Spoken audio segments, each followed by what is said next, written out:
Lines மீடியாவுக்கு நீங்கள் அளித்து வரும் ஆதரவுக்கு மிக்க நன்றி. தொடர்ந்து எங்களுடன் இணைந்திருங்க. லைக் பண்ணுங்கள், சப்ஸ்கிரைப் பண்ணுங்கள், நண்பர்களுக்கு பகிருங்க. நாம் இணைந்து பயணிப்போம். லைன்ஸ் மீடியா தமிழ் உறவுகளுக்கு வணக்கம். இன்றைய அரசியல் களம் நிகழ்ச்சிக்கு தங்களை அன்போடு வரவேற்கிறோம். நான் வணக்கண்ணா. வணக்கம் சின்ன. இன்னும் சிரிக்கிறீங்க பார்த்தீங்களா? அதான் உங்களுக்குலாம் என்ன டாபிக் பேச போகிறீங்க, அந்த டாபிக் நினச்சோன்னா உங்களுக்கு வந்து சிரிப்பு வருது. இந்த தமிழ் இண்டஸ்ட்ரியில் திடீர்னு உடைதான் சாய்தான் அப்படின்ற மாதிரி புதுசாக யாராவது கிளம்பி வந்துடுறாங்க. இப்போதான் ஒரு நாயுடு காய் பேசி முடித்தான், அது உயரத்துக்குள்ள நாயுடு பாய் வந்துட்டாரு. நாங்களும் எவ்வளவு பேரை தட்ட அடிக்கிறது. சரி, இப்பதான் பேசி முடிச்சு சரி போதும் ஆறு போடலான்னு பார்த்தா அவரு காய்பா நாக்கு பாய்பா அப்படின்னு புதுசாக கிளம்பி. ஆந்திராவில் ஒரு படத்தினுடைய வெளியீட்டு விழாவில் பார்த்து நான் நாயுடு பாய் அப்படின்னு சொல்லிட்டு ஒரு பெருமைப்பட்டிருக்காரு. நான் அங்கே இருக்கிற மூர்த்தி, பார்த்திபன் கிடையாது, நான் மூர்த்தி. நான் வந்து தமிழ் பேசுகிறேன், அடுத்த வெற்றி வேலை நான் நல்லா தெலுங்கு பேசுவேன் அப்படின்னு தன்னுடைய பெருமையை அங்கே பேசிட்டு வந்திருக்காரு. இதை போட்ட சமூக வலைதளத்தில் போட்டாடுன்னு அடிக்கிறாங்க. அடிச்சட்டியில் வந்து என்னென்ன இப்படி, அதாவது அந்த காலம்னா எவ்வளோ மகிழ்ச்சியாக இருந்திருக்கும்ல பாருங்கள். இன்றைக்கி சோசியல் மீடியாவில் கண்ட பயல்களும் எங்கேயாவது கேமரா வச்சு எடுத்து அதை அங்கேருந்து எடுத்து போட்டு விட்டுதானுங்க. முந்தி முன்னாடியும் அந்த சமூக இல்லாத போது இப்படி இருந்திருப்பாங்களோ, அதுதான் இது. இப்போ என்னன்னா மாட்டிக்கிடுறாங்க, பங்குகள்லாம் வந்து சிக்கிக்கிறாங்க. ஆனால் முன்னாடி என்னன்னா இவர்கள் எல்லாம் இப்படிதான் பக்கத்து மாநில பந்துகளுக்கு போகிறது, விழாக்கள்ல கலந்துக்கிறது. அங்கே நமக்கு தெரியாதுல்ல, லாங்குவேஜ் என்னன்னு தெரியாது, வராது. அவனும் பத்திரிகையிலையும் வந்து இந்த விஷயங்கள்லாம் எழுத மாட்டான், பெருசாக இதாகாது. இப்போ சமூக வலைதளங்கள் இந்த தொலைக்காட்சிகள் எல்லாமே வந்து லைவ் யூடியூப்ல வந்துடுது இல்லை. அதனால நம்ம ஆளுங்களை வேற கட் பண்ணி எடுத்து மாட்டி இதாகிடுது, வெளியே வந்துடுது. அதனால சிக்கிறாங்க. இப்போ சிக்கல் என்னன்னா அவர்கள் பேசுவது இல்லை, அந்த பேசுறது வெளியே வந்திருக்கு. அவங்க நீண்ட காலமாக இப்படி தான் இருக்காங்க, தமிழ்நாட்டிலையும் இப்படி தான் இருக்காங்க, அவர்கள் போகிற ஆந்திராலையும் இப்படி தான் இருக்காங்க. ஆனால் இப்போ பிரச்சனையே என்னன்னா அவர்கள் வந்து பேசுவது எல்லாம் வெளியே வந்துடுது, அதுதான் சிக்கல். அந்த ரஜினி முருகன் படம்னு நினைக்கிறேன், முதல்ல வந்து பணத்தை ஆட்டையை போட்டுருவாங்க அந்த மொய் விருந்து இதில். அப்போ கண்டுபிடிக்க மாட்டேன், தெரியாது எப்படி போகுது பணம்னு, குறைஞ்சது தெரியாது. அதுக்கப்புறம் அவர் வந்து உஷாரா வந்து சிசிடிவி மாட்டி விடுவாப்புல. அதுக்கப்புறம் இந்த தப்பி எடுத்து வச்ச உடனே டேய் வாத்தியார்மான கால் கிலோ வச்சிருக்கதை விட அப்படின்னு பாப்பில்லையா. அதே மாதிரி தான் இப்போ வந்து பாக்கியராஜ், பார்த்திபன், வரிசையா ஒவ்வொருத்தராக வந்து போசுங்கட் அவர் தான் மெயின் நாயுடுகாய், அவர் தான் இது மெயின் இது வெப்பன் சப்ளையர் ஃபர்ஸ்ட் வந்து இதில் இதானவர். என்னன்னா இவர்கள் அங்கே போனோடனே ஒரு உற்சாகம் இதில் தங்களுடைய தாய்மொழி அந்த இனப்பந்துகளை எல்லாம் பார்த்தோன்னே பேசிடுறாங்க. என்ன கேட்டால் வந்து நான் இப்பவும் சொல்கிறேன், அது தவறே கிடையாது. நீங்கள் ஆனால் எங்ககிட்ட ஒரு வேஷம் போட்டீங்கல்ல, எங்களுக்கு எங்கே வந்து டேய் யாரா நீங்கள் இன்னும் எவ்வளோ பேரா இருக்கீங்கன்னு எங்களுக்கு ஏன் தோணுதுன்னா, நீங்கள் எங்கிட்ட ஒரு நடிப்பு நடிச்சிங்க, அதுதான் இது. மற்றபடி நீங்கள் ஆரம்பத்தில் இருந்தே நாங்கள் தெலுங்கு தான், நாங்கள் நாயுடு தான், நாங்கள் ரெட்டி தான் அப்படின்னு உங்களுடைய பெருமையோடு இருந்திருந்தீங்கன்னா தமிழர்கள் இவ்வளோ வந்து சாக்காக இருக்க மாட்டோம். நாங்களும் வந்து சாக்க குறை சகஜமாக இருந்திருக்கும், இயல்பாக இருந்திருக்கும். ஆனால் நீங்கள் எங்ககிட்ட இருந்து ஆந்திராவிலேருந்து கிளம்பி வர்றவங்க ஃபுல்லாக இங்கே வந்து தமிழர்களுக்கு சாதி ஒழிப்பு, பேருக்கு பின்னாடி சாதியை போடுறதுலேருந்து தூக்கு வையன்னு பேசி இங்கே எங்களை வந்து ஏற்கனவே ராமசாமியார் வந்து தமிழை முட்டாப்பையா காட்டு மிராண்டி அதுன்னு அவர் இஷ்டத்துக்கு பேசி வச்சு போயிட்டார். அப்போ நம்ம ஆளுங்க வந்து அவரை வந்து போட்டு இது பண்ணுறதுக்கு விட்டுட்டாங்க. நமக்கு அப்போ வந்து ஆரியர்கள் வேதியர்களை எதிர்க்க வேண்டிய தேவை இருந்ததுனால அதை நம்ம இது டீலில் விட்டோம். அதனால் நம்ம முன்னோர்கள் வந்து அதை பெருசாக எடுக்காமல் விட்டாங்க. இல்லைன்னா அவர் பேசின பேச்சுக்கெல்லாம் அவரெல்லாம் வந்து என்ன சொல்கிற, அதை இப்போ சொல்லக்கூடாது விட்டுருங்க. அதை வந்து அன்னைக்கு இவ்வளோ விழிப்புணர்வு இல்லை. இன்றைக்கி தமிழர்கள் விழிப்புணர்வு அடைஞ்சு 2009 அப்புறம் ஒரு இனப்படுகொலை சந்தித்த பிறகு நம்மளை ஆளக்கூடிய திராவிடம் எதனுடைய மறுபெயராக இருக்குது அப்படிங்கிறத தேடி எடுக்கும்போது அது விஜயநகரத்தின் இன்னொரு வடிவம், அது விஜயநகரத்தின் சீக்ரெட் ஸ்லீப்பர்ஸ் எல்லாம் இருக்குது அப்படிங்கிறத நம்ம கண்டுபிடிக்கிறோம். நான்லாம் எவ்வளோ பெரிய திராவிட சொம்பாக இருந்தேன் தெரியுமா, இப்போ நினச்சா கூட வந்து கூசுது. எவ்வளோ விசில் அடிச்சிருக்கட்டா உங்களுக்கெல்லாம் அப்படின்ட்டு. ஏன்னா அப்படி தான் நம்பணும், இவர்களை நம்பணும். பெரியாருன்னா பாஞ்சு அவ்வளோ ரைட்டப் எழுதியிருக்கேன், அவ்வளோ கட்டை எழுதியிருக்கேன். நான் எழுதினேன் நமக்கு எதுக்கு வம்பு புத்தகத்தில் ராமசாமியாரை புகழ்ந்து கட்டுரை எழுதிருக்கேன். இப்போ என்ன சிக்கல்னா, நான் எழுதின அந்த கட்டுரைக்கு மறுப்பு கட்டுரை நான் திரும்ப நானே காட்டுஞ்சி பாலாக்கு எதிராக காட்டுஞ்சி பாலா ஒரு கட்டுரை எழுத வேண்டியிருக்கு. அப்படி ஒரு இதாக இருக்குது. ஏன்னா அன்றைக்கு இருந்த பார்வை, இவர்களை நம்பின இது எல்லாமே ஒன்று தானே அப்படின்ட்டு. என் கூட காமராஜ்னு ஒரு வழக்கறிஞர், காமராஜ் விழிப்புணர்வு காமராஜ் இறந்துட்டார். அவர் வந்து நாம் தமிழர் கட்சியோடைய துவக்க கால ஆட்களில் அவர் ஒருத்தர். நானும் மெரினா பீச்சுக்கு போகும்போது நடந்து ஒவ்வொரு நேரம் சந்திப்போம். அவர் இந்த இதெல்லாம் கம்பெனி சீக்ரெட்டெல்லாம் சொல்லிகிட்டே இருப்பார். நான் ஏன் ஒடுமையா எல்லா பேரும் ஒன்று தாயா திராவிட எல்லாம் எனக்கு தெரியல. ஆனால் அவர் வந்து அப்போவே வந்து வைகோ ஏன் இதை பேசுகிறா தெரியுமா, இவர் யாரையும் இதை பேசுகிறா தெரியுமான்னு கரெக்டாக புட்டு வைப்பாப்புல. எல்லாம் தோழர்கள் கட்சியில் உட்பட கோயில்பட்டி பகுதியில் தொடர்ந்து நாயுடுகளே ஏன் ஜெயிச்சுக்கிட்டு இருக்காங்க. கேட்டால் வந்து ஒரு தோழர் வந்து ரொம்ப நாள் கம்யூனிஸ்டாக இருந்தார். இப்போ தான் பார்த்தேன் நான் லிஸ்ட் மேப்பா உங்கள் பகுதியில் வந்து தொடர்ந்து தெலுங்காரங்களும் நாங்கள் யோசிக்கலைண்ணே, கம்யூனிஸ்ட் நம்ப வச்சு விட்டாங்கண்ணே.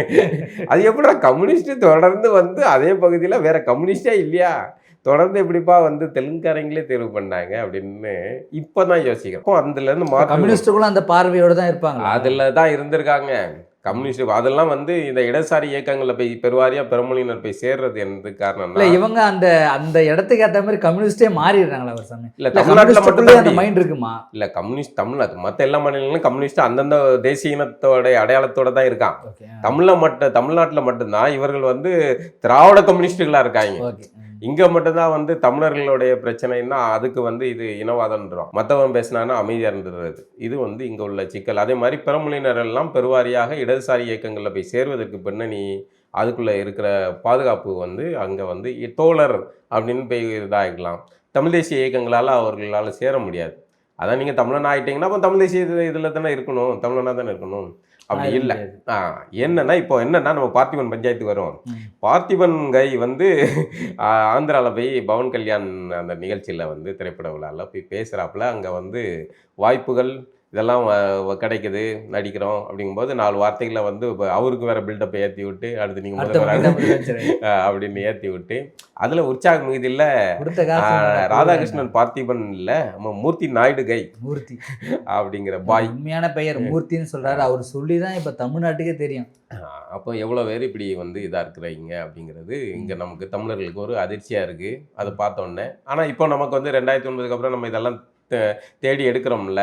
இப்ப இன்னும் நிறைய பேர் இருக்காங்க, லிஸ்ட் வெளியே வருவாங்க, வருவாங்க ஒவ்வொருத்தரா வருவாங்க. ஏன்னா பாக்யராஜ் குரு வெளியே வந்தாரு. இப்ப பாக்யராஜ் வந்து என்ன மாதிரி கேரக்டர் அப்படிங்கிறத நம்ம ஒரு நிகழ்ச்சியில இப்ப பார்த்திபனாது என்னடா மாட்டிட்டோமே, நம்ம ஒரு மாதிரி கவிதை எழுதி இது பண்ணி வச்சிருக்கோம், ஒரு முற்போக்காளராக வச்சிருக்கோம். ஏற்கனவே நடிகை கிட்ட இதுல வேற மாட்டி அதுக்கு ஒரு வருத்தம் தெரிவிச்சாப்புல. இப்ப அடுத்தது இந்த இது மாட்டிக்கிட்டிய பங்கு அப்படிங்கிறனால அவர் ஒரு வருத்தம் மாதிரி பண்ணார். ஆனால் பாக்யராஜ் பாருங்க கள்ள மௌனமாக அப்படியே அமைதியாக இருந்தாப்புல. அதை பற்றி அதை வந்து ஒரு பெருமையாக பேசினார். பார்த்திபனாது தன்னுடைய சமூக அடையாள பேரை தான் சொன்னார். ஆனால் பாக்யராஜ் வந்து அந்த சாதியோட பெருமிதத்தை வந்து மற்றவர்களோட இதை பற்றியும் பேசிட்டு இது பண்ணார். ஆனால் வாயை திறக்கல, அவ்வளோ விமர்சனம் வந்திருக்கு, வாயை திறக்கல. இதுதான் இது. அப்போ பாக்யராஜ் மிக சரியாக பார்த்திபன் ஒரு 2-3 வருஷத்துக்கு முன்னாடி ஒரு தனியார் டிவியில் ஒரு பேட்டி கொடுத்துருக்காரு. அப்போ சொல்கிறாரு, வணக்கம் நண்பர்களே, லைன்ஸ் மீடியா நண்பர்களின் பங்களிப்பில் இயங்கக்கூடிய சுதந்திரமான ஊடகம். நீங்களும் இந்த ஊடக பயணத்தில் துணையாக வர விரும்பினால் இந்த வங்கி கணக்கின் மூலமாகவோ ஜாயின் பட்டன் மூலமாகவோ உங்கள் பங்களிப்பை செலுத்தலாம். நன்றி. பரியேறும் பெருமாள் படத்தில் இவ்வளோ சாதிய கொடுமைகள் தமிழகத்தில் இருக்குது. சாதிய அடிப்படையில் ஒரு மனிதன் இன்னொரு மனிதனை இப்படி பார்ப்பானா அப்படின்னு எனக்கு தெரியல. சாதினா இப்படிலாம் இருக்கா அப்படின்னு அவர் அதை பேட்டியில சொல்லியிருக்காரு. அப்படியே உங்களுக்கு அப்போ நாக்கு குச்சி ஓடி இருக்குமே கைக்குள்ள, என்ன மனுஷன் என்ன மனுஷன் அப்படி இருக்குது. பார்க்கும் போதுதான் தெரிஞ்சுது எனக்கு. எல்லாருக்குள்ளயும் தான் சார்ந்த அந்த மொழி, அதாவது உண்மையில என்னன்னா எல்லா நீங்க சாதி நீக்க மரம் நிறைஞ்சிருக்கு. இதுதான் யதார்த்தம். இது உடல்ல புண்ணு இருக்குன்னா இது புண்ணு அப்படிங்கிறத நம்ம அக்செப்ட் பண்ணிருந்தா தான் அதுக்கு வந்து சரி பண்ண முடியும் இல்லையே. அது புண்ணு இல்லை அவ உதடு அப்படின்னு நம்ம லிப்ஸ்டிக் பூசிக்கிட்டு இருந்தோம் வைங்களேன், புண்ணு பெருசாகிட்டே தான் இருக்கும். அடிப்படையில் இங்கே பிரச்சனை, அது பிரச்சனை தான். சாதி இருக்கு, அது இயல்பாக பல இடங்கள்ல இங்கே தமிழ் இனத்தை பொறுத்த வரைக்கும் 4 குடிகள் தான். மாங்குடி கிளார் சொன்ன மாதிரி 4 குடிகள், அதுல இருந்து பிரிந்தவர்கள் தான். அந்த குடிகள்ல இருந்து தான் பல தொழில்வழி குலங்கள் உருவாயிருக்கு. பாணன், பறையன், துடியன், கடம்பன், இந்த 4 குடிகள் அல்லாது வேறு குடிகள் இல்லைன்னு புறநானூற்றில் அவர் சொல்றார். இப்போ இதுல இருந்து வந்திருப்பாங்க. அதன் பிறகு இப்போ ஒவ்வொரு பகுதியில் நிலப்பரப்பில் அவர்கள் தொழில் செஞ்சுருப்பாங்க. இப்படி பல தொழில் வழி குலங்கள் தான் வந்து இதாக இருக்கும். இவர்களுக்கு குடியின் அடிப்படையில் பார்த்தா இந்த ஆண்கள் ஏதாவது ஒரு குடியில் தான் வர முடியும். இதுதான் யதார்த்தம். பிற்காலத்தில் இன்றைக்கி பாருங்களேன், இராணுவ வீரர்கள்லாம் இருப்பாங்கள்ல, இராணுவ வீரர்கள் பார்த்தீங்கன்னா இயல்பாக வந்து ஒரு இராணுவ வீரர் இன்னொரு ஒரு இராணுவ வீரருக்கு பெண் கொடுக்குங்கிறதுல விருப்பப்படுவார்.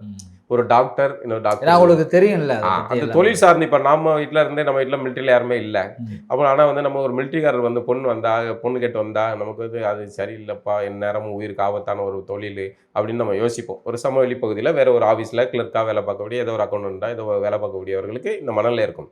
ஆனால் இன்னொரு ஒரு ராணுவ வீரர்களுடைய வீட்டில் அவங்களுக்கு புரியும். அவங்களுக்கு புரியும். ஏன்னா தந்தை அந்த வேலை பார்த்துருப்பாரு. இப்போ மாப்பிள்ளை வீட்டு வருதுன்னா அவங்க கட்டி விடுவாங்க. இப்படி தான் தொழில் வேலை. அதே மாதிரி தான் டாக்டர் ஏன் மணமகனை டாக்டருக்கே தேடுறாங்க. டீச்சர்ஸ் ஏன் டீச்சராகவே தேடுறாங்க. இப்படி தான் இதை நீங்கள் இப்படி இன்னைக்கு நிகழ்காலத்தில் நடக்கிறத இப்படி அப்படியே பார்க்கணும். சங்க காலத்தை எடுத்து பார்த்துட்டிங்கன்னா இப்படி தான் தொழில் வழிக்குலங்கள், அந்த வசதி வாய்ப்புகள், அதப்போ ஒரு தொழிலை அந்த தொழில் சார்ந்த குடும்பத்தினர்கள் எல்லாருமே தெரிஞ்சு வச்சுருப்பாங்க, செய்வாங்க. அப்போ வீட்டுக்கு ஒரு பொண்ணு வருதுன்னா அந்த பெண்ணும் வந்து அந்த தொழிலை தெரிந்த குடும்பத்தை சேர்ந்த பெண்ணாக தான் வருவாங்க. அப்போ அது ஒரு கம்பெனி, ஒரு வீடுங்கிறது ஒரு தொழில் களம். இப்படி தான் அந்த தொழில் வழி குலங்கள் உருவானது. அது பின்னாடி பயில வந்து நான் அந்த தொழில், நான் இந்த தொழில், நான் பெரியவர் இவருன்னு பேசி இவனுக்குள்ளே அடிச்சுக்கிட்டு செத்தானுங்க. கண்ட பயில வெளியிலேருந்து வந்து இவனால ஆண்டுகிட்டு இருக்கான், 800 வருஷமா ஆண்டுகிட்டு இருக்கான். இது இவனுக்கு வந்து கூச்சமோ வெக்கமோ கிடையாது. ஆனால் தான் கூட இருக்கிற தன் இனத்தான வந்து ஒருத்தன் வந்து வளர்றது வந்து இவனுக்கு பொறுக்காது. அவன் மேலே வர்றான். ஏன்னா நேற்று வரைக்கும் இங்கே வேலை கை கட்டி நின்று தான் இன்றைக்கி மேலே போகிறான், பல்லட்டில் போகிறான், இதில் போகிறான், காரில் போகிறான்னு அவனுக்கு இது வரும். அவனை ஆண்டுகிட்டு இருக்குங்கிறது அவனுக்கு வந்து பிரச்சனை கிடையாது. இதுதான் உளவியல் சிக்கல், சாதி சிக்கல். இப்போ இது வந்து இவர்கள் எல்லாம் வெளியே போயிட்டு அங்கே போய் பேசுகிறதெல்லாம் இருக்குல்ல. இது பாக்கியராஜ் பேசுகிறாரு, இவர் பேசுகிறாரு, போஸ் வெங்கட் பேசுகிறாப்புல இப்படின்னு வரிசையாக பேசுகிறாங்கல்ல. இன்னும் பல பேர் வருவாங்க. இவர்கள் எல்லாருமே வந்து கலைத்துறைக்காக, தன்னுடைய கலை பயன்பாட்டுக்காக, வளர்ச்சிக்காக பேசுறத கூட நம்ம எடுத்துக்கலாம் இல்லையா? அவங்களுக்கு இந்த சாதிய மனநிலை பாகுபாடு இருக்கும் அப்படின்றது எப்படி பொது? இல்லை, பாகுபாடு இப்போ அதுதான் நமக்கு அந்த சந்தேகம் இப்போ தோணுது. இப்போ பாக்கியராஜ் பார்த்திபன் இந்த மனநிலை தான் அவங்க இவ்வளவு நாள் இருந்திருப்பாங்க அப்படின்னா தோணுது. இப்போ பாக்கியராஜ் பார்த்திபனை எதன் அடிப்படையில் தன்னுடைய உதவியாளர் சேர்த்துப்பாருங்கிற கேள்வி வருது இல்லை. நாயுடு பாய் அதனால சேர்த்திருப்பார் அப்படின்னு தான் தோணுது.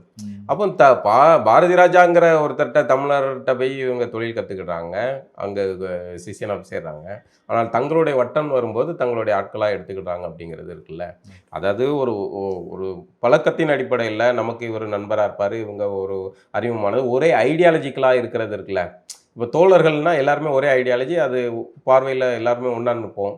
அது மாதிரி வந்து பெரியாரிய தோழர்கள் அப்படின்னு சொல்லுவாங்க, அவர்களுக்கு ஒரு ஐடியாலஜி. தமிழ் தேசிய தோழர்கள் இப்போ தமிழ் தேசியத்தில் இருக்கிற எல்லாருமே வந்து பார்த்திங்கன்னா தனிப்பட்ட வகையில் அவர்களுக்கு சாதிப்பார் இருக்கு. ஆனால் பொதுவில் தமிழ் தேசியத்தில் விவசாய சின்னத்தில் நிற்கிற அத்தனை பேரும் நாம் தமிழர் வேட்பாளர், நாம் தமிழர் அண்ணன் தங்கைகள் அப்படிங்கிற மணலில் இருதில்ல. இது வந்து ஒரு பார்வையின் அடிப்படையில் ஒன்று சேர்றது தான்.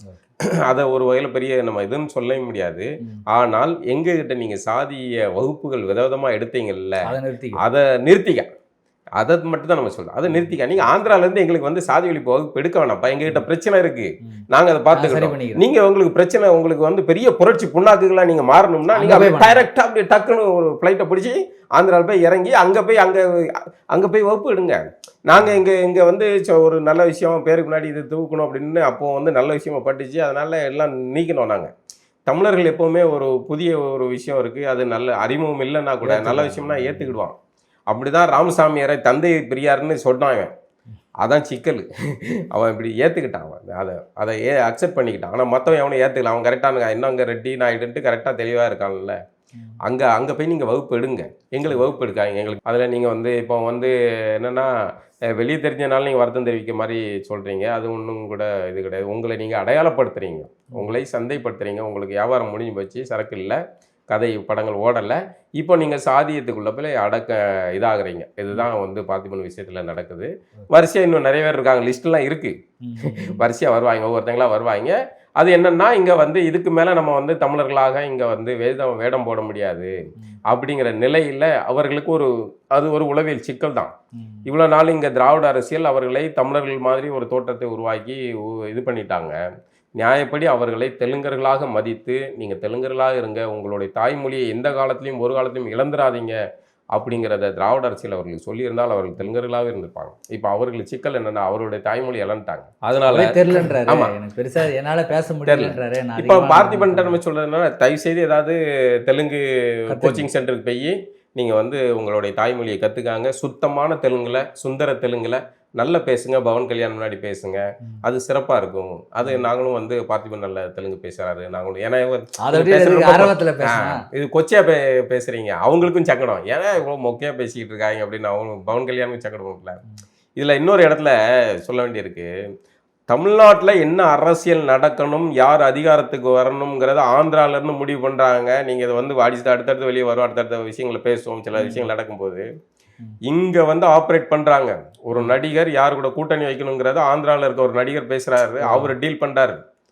அவர் பாஜக கூட பேசுறதுக்கான வேலையை அவர் சொல்கிறார். நம்ம அது பேர் சொல்லி, ஏன்னா அது மறைபொருளாக பின்னாடி நடந்ததுனால பேர் சொல்ல வேணாம். அவர் டீல் பண்ணுறாரு. அவர் வந்து இந்த நடிகர்கிட்ட பேச்சுவார்த்தை நடத்தி அவர் ஆலோசனை சொல்றாரு, இவ்வளோ சீட்டு கேளுங்க வைங்க, நான் ஏற்பாடு பண்ணுறேன் எல்லான்னு அவர் தான் டீல் பண்ணுறாரு. அப்போ உனக்கு என்ன தேவை இருக்குது? இங்கே தமிழ்நாட்டில் என்ன அரசியல் நடந்தால் உனக்கு என்ன தேவை இருக்குது? ஏன்னா இங்கே தமிழ்நாட்டில் தமிழ் தேசிய அரசியல் வளர்ச்சி அடைவது இந்த பக்கத்து மாநில பந்துகளுக்கு விருப்பம் இல்லை. மற்ற எது வேணாலும் வளரலாம், என்னன்னாலும் வளரு, எதுவும் வளரு, பிஜேபி வளரு, இங்கே வந்து தேர விடு, கலவரத்தை உண்டு பண்ணி தேமுதிக வளர்கிறது. இப்போ தேமுதிக செல்லா காசான விஜயகாந்தோட முடிஞ்சு போன தேமுதிகவை ஏன் திமுக கூப்பிட்டு தங்களை விமர்சிக்கிற இந்த கட்சியை கூப்பிட்டு வச்சு ஆளுக்கு முன்னாடி வந்து பிஜேபிக்கு சப்போர்ட் பண்ற மாதிரி இடத்துல திமுக வந்து, ஏன்னா பிஜேபி அதிகமா எதிர்க்கக்கூடியவங்களே இந்த விசிகாவும் கம்யூனிஸ்ட் தான், அவங்கள குறைச்சி டம்மி பண்ணி வாரம் போட்டு அது ஒரு நுணுக்கமான அரசியலுங்க. இன்னைக்கு வந்து இஸ்லாமியர்களுடைய பிரதிநிதிகள் இல்லாம பாத்துக்கிட்டாங்கல்ல, பிஜேபியோட அரசியல் தானே. எப்படி பண்ணீங்க? பச பாஜக பூந்துரும் சொல்லி சொல்லி நைஸா பாய்களை வந்து அல்வா கொடுத்தீங்கல்ல. இது ஒரு நுணுக்கமான அரசியல். என்னன்னா தமிழ்நாட்டில் தமிழ் தேசிய அரசியல் வளரக்கூடாது, அதற்கு பதிலாக சங்கிகள் வளரலாம் அல்லது வேற எந்த கட்சிகள்னாலும் வளரலாம், ஆனால் தமிழர்களாக விழிப்புணர்வு அடைஞ்சிடக்கூடாது அப்படிங்கிறது தான் முக்கியமானது.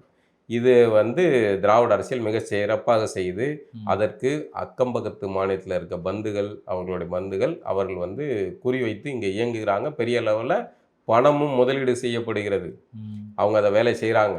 இல்லைன்னா தமிழ்நாட்டுடைய அரசியல் இங்கே வந்து பேசுகிறாங்களே, இங்கே வந்து ஈவேரா தெலுங்கர் தான், நீ என்ன கொல்ட்டின்ங்கிற, உங்களுடைய தந்தை பெரியாரே வந்து தெலுங்கு தாடான்ட்டு சொல்லிட்டு போகிறாப்புல. அதே மாதிரி இந்த அரசியல் தான் இங்கே நடந்துக்கிட்டு இருக்கு. தமிழர்களுக்கு சரியாக இருக்கும். மற்றபடி இங்கே தங்களை தெலுங்கர்களாக கன்னடர்களாக அடையாளப்படுத்தி கொள்ளி அப்படி அடையாளப்படுத்திடுங்க. சுய அடையாளத்தோடு இருக்கக்கூடியவர்களை நாம் மதிப்போம். அவர்கள் மீது இனவெறியாகவோ எதுவுமே காட்ட வேண்டியதில்லை. அவர்களுடைய சுய அடையாளத்தை மதிப்போம், அவர்களோட அன்பு பாராட்டும். அதுதான் சரியானது. அதை நாம் தமிழர் சிறப்பாக செய்கிறது. இப்போ இவ்வளோ பிரச்சனை காரணம் நாம் தமிழர் வருகையும் சீமானுடைய வருகையும் பேச்சும். நீயா இரு, நானாக இருக்கேன், உனக்காக நான் திராவிடனை மாற வேண்டியதில்லை, எனக்காக நீ தமிழனை மாற வேண்டியதில்லை, நீ அப்படியே இரு, நம்ம அன்பா இருப்போம் அப்படிங்கிறது தான். பார்த்திபன் அவர்களுக்கும் வந்து ரொம்ப மகிழ்ச்சி. பார்த்திபன் அவர்களே, நீங்கள் வந்து இனிமேல் நீங்கள் இந்த மூர்த்தி நாயுடுவாகவே இருங்க. அதனால் சமூகத்துக்கு ஒன்றும் இதாகிற போது குடைக்குள்ள மழையும் பெய்யட்டும், எல்லா வகையான மழையும் பெய்யட்டும். நன்றி. மீண்டும் நிகழ்வு சந்திப்போம். நன்றி.